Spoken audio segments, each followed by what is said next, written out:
क्या बहुसंख्यक जो समाज है अब वो हिंदुत्व के नाते या हिंदू होने के नाते वोट करने लगा? क्या यही डर सता रहा है कांग्रेस को, जो उसकी भाषा बदल गई है?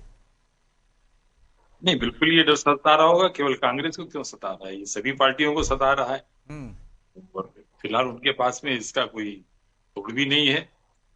और योगी जी जब साफ तौर पर कहते हैं कि बटोगे और कटोगे, और उसका एक बड़ा फायदा महाराष्ट्र में भी मिलता है।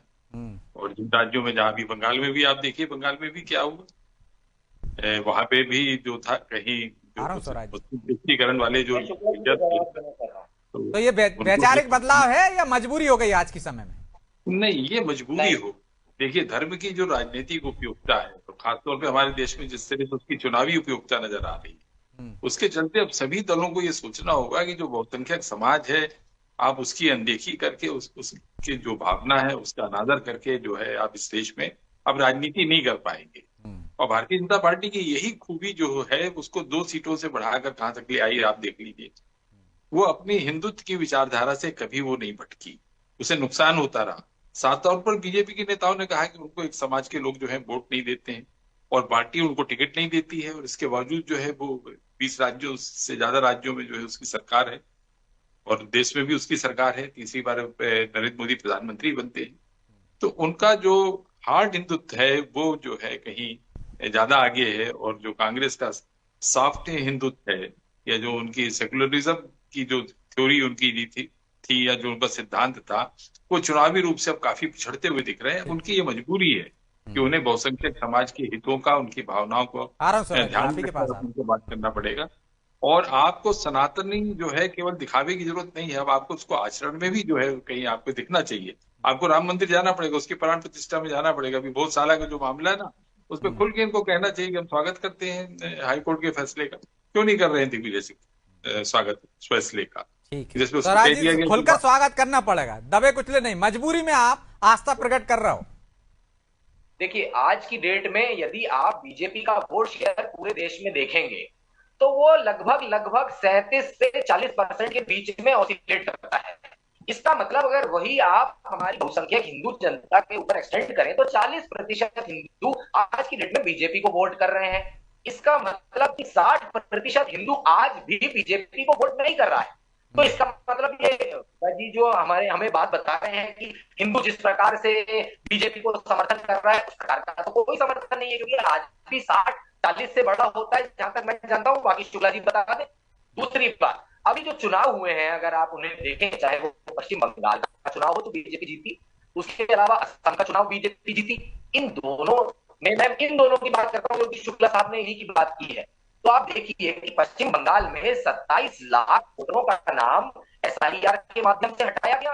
और जब सुप्रीम कोर्ट में याचिका कटा गई और उन्होंने कहा कि 27 लाख लोगों का नाम हट गया है, साहब इनका प्रोसीजर थोड़ा फास्ट करिए, नहीं तो इलेक्शन को डिले करिए, तो उसमें उनकी प्रतिक्रिया सुप्रीम कोर्ट की तरफ से भी मैं यहाँ पे उनकी बात फिर का तमिलनाडु में क्या हो गया?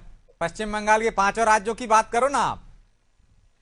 मैं 5 राज्यों की बात कर लेता हूँ आपसे जी, बिल्कुल।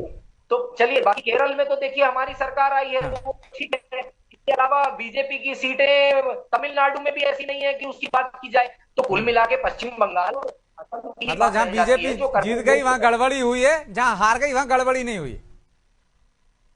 है। बीजेपी ने एसआईआर जिन स्टेटों में कराया मैं उसकी बात कर रहा हूँ, और असम की बात मैं कर रहा हूँ।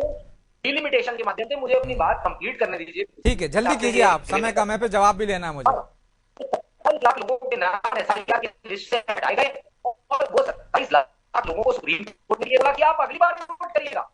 इस प्रकार की प्रतिक्रिया तो मैंने सुप्रीम कोर्ट की तरफ से मुझे बिल्कुल इस बात की एक्सपेक्टेशन नहीं थी। ये तो बिल्कुल एक नई चीज है। सुप्रीम कोर्ट लोगों को कह रही है कि इस बार अपना कॉन्स्टिट्यूशनल राइट, अपना आप संविधानिक पश्चिम बंगाल पे चले गए, मैं सनातन पे हूं।